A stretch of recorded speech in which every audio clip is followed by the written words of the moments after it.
अदालत की तरफ से कहा जाता है कि ऐश्वर्या को रहने के लिए राबड़ी आवास के जैसा घर दीजिए, और इसके बाद वकील आकर कहते हैं कि जज साहब, राबड़ी आवास तो सरकारी आवास है जो ऐश्वर्या की सास राबड़ी देवी को मिला है, और ऐश्वर्या उसी आवास में कहती हैं कि हमारे साथ हिंसा हुई थी।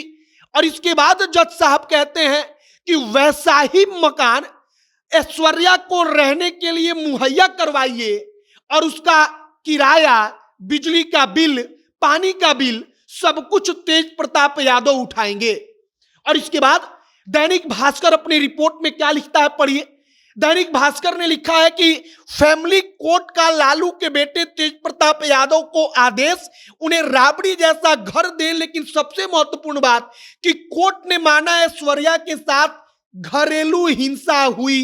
मतलब कि ऐश्वर्या ने जो आरोप लगाया अपने पति पर, अपने सास पर, अपने ननद पर कि उन्होंने प्रताड़ित किया, कोर्ट ने इस बात को माना है। आगे आपको हम पूरी कहानी सुनाएंगे कि अदालत में क्या कुछ हुआ, लेकिन उससे पहले हमारा परिचय। अब नमस्कार, मेरा नाम है मोहित कुमार सिंह और आप जनता जंक्शन देख रहे हैं। सबसे पहले ऐश्वर्या और तेज प्रताप यादव का मामला कोर्ट में कई दिनों से चल रहा है, आप कहिए सालों से चल रहा है, शादी के कुछ दिनों बाद से ही चल रहा है।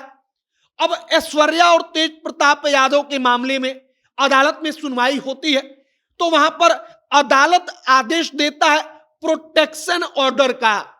अब प्रोटेक्शन ऑर्डर क्या है आप समझिए।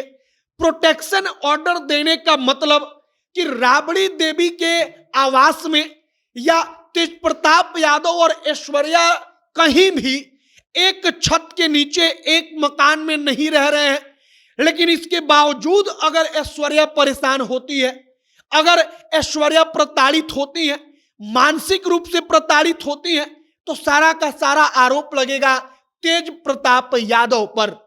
यह होता है प्रोटेक्शन ऑर्डर।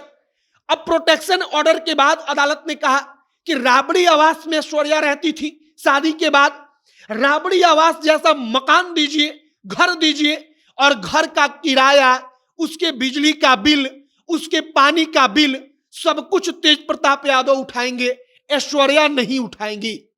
और जब अदालत यह तमाम चीजें कहता है, तब उसी वक्त पर जो वकील थे तेज प्रताप यादव की तरफ से, वह अपना दलील देते हैं। जब अदालत कहता है कि 10 सर्कुलर रोड पर राबड़ी आवास जैसा मकान दीजिए, घर दीजिए, जैसा ऐश्वर्या मांग कर रही थी, तब वकील कहते हैं कि वह सरकारी आवास है और वहां पर वैसा आवास देना ठीक नहीं है।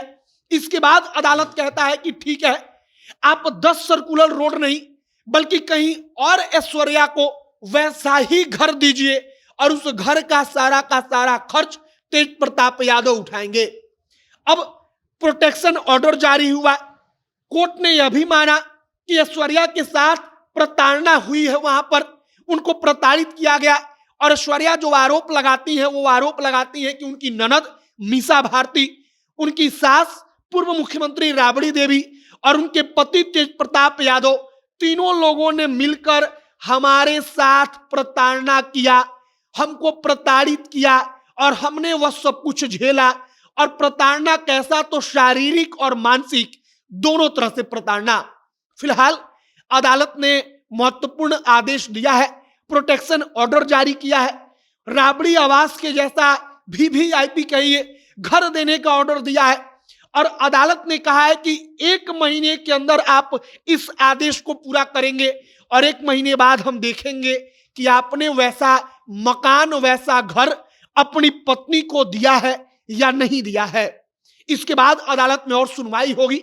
आगे जो भी अपडेट, जो भी और जानकारी आएगी, सब कुछ आप तक पहुंचाएंगे। लेकिन फिलहाल यह कहानी थी कि कल अदालत में क्या कुछ हुआ। आपकी इस पर क्या राय है, कमेंट बॉक्स में लिखकर बताइएगा। कैमरे से विशाल खड़े हैं और मैं मोहित कुमार सिंह। बहुत बहुत धन्यवाद।